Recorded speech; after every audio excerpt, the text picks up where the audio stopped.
क्या अमेरिका ने ईरान पर हमला करके तीसरी आलमी जंग का दरवाजा खटखटा दिया?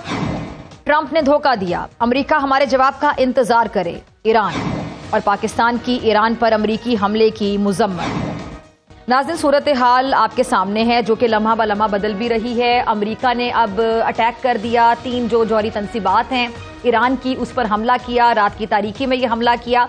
और ज़रा टाइमिंग को अगर आप चेक करें कि OIC का इजलास हो रहा था कल और आज, जो 2 रोज़ा इजलास था, और इसके साथ साथ जो यूरोपीय यूनियन का डेलीगेशन है उनकी भी जो मुज़ाकरात की जो एक मेज़ सजी वो कल सजी, और जिसके स्टार्ट में कुछ तलखी थी लेकिन बाद में जाके मुज़ाकरात जो 3-3.5 घंटे की उनकी नशिस्त थी उसका उन किसी करवट डेफिनेटली बैठा। मुज़ाकरात अभी जारी थे और उसी टाइमिंग में हमने देखा कि अमेरिका ने अटैक कर दिया।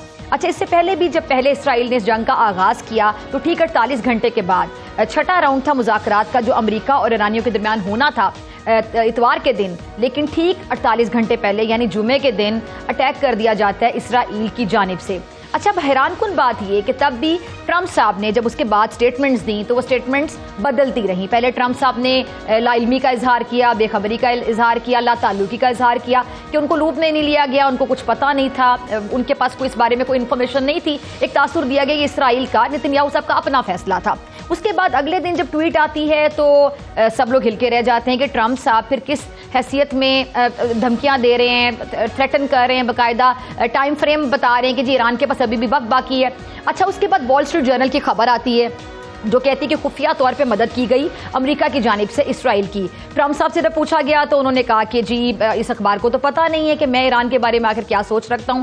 यानी उन्होंने कैटेगोरिकली प्रेसिडेंट ट्रंप साहब ने उस खबर को डिनाई कर दिया, उसकी तरदीद कर दी कि खबर गलत है, इसकी कोई बुनियाद नहीं है। उसके बाद उन्होंने कहा जी जो 60 दिन का वक्त था वो भी गुजर चुका, अब मुज़ाकरात जो है उसका टाइम गुजर चुका। फिर यूरोपीय ये जो यूनियन का डेलीगेशन है, जर्मनी, फ्रांस, बरतानिया, इनकी जो मुलाकात हुई जिनेवा में कल की तारीख में, और ये जो उनके हम मनसब है वजीर खारिजा ईरान के, उनसे जो मुलाकात हुई उसके बाद भी आपको पता है उसमें भी ट्रंप साहब को लूप में लिया गया।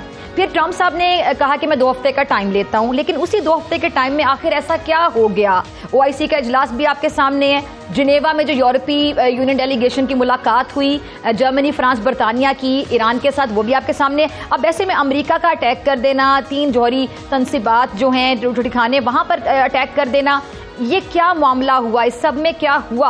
और ट्रंप साहब जो कि पहले फेस सेविंग कर रहे थे, क्योंकि उनका आपको पता है कि उनकी इलेक्शन कैंपेन से लेके अब तक उनकी एक ही स्टेटमेंट रही, एक ही राय रही, एक ही उनका ये जो विजन रहा कि जी मैं एंटी वॉर हूँ, मैं जंगों के हक में नहीं हूँ, मैं अमन का दाई बनना चाहता हूँ, मैं पीस को प्रमोट करना चाहता हूँ। क्या वो फेस सेविंग करते रहे अपने वोटर को, अपनी आवाम को, वहाँ के लोगों को? क्योंकि वहाँ के जो टैक्स पेयर है अमेरिका का, वो नहीं चाहता कि हम पैसे जो हैं, अमेरिका के पैसे जो है वो ज़ाया करें जंगों में। तो क्या ट्रंप साहब दोनों तरफ खेलते रहे विकेट के?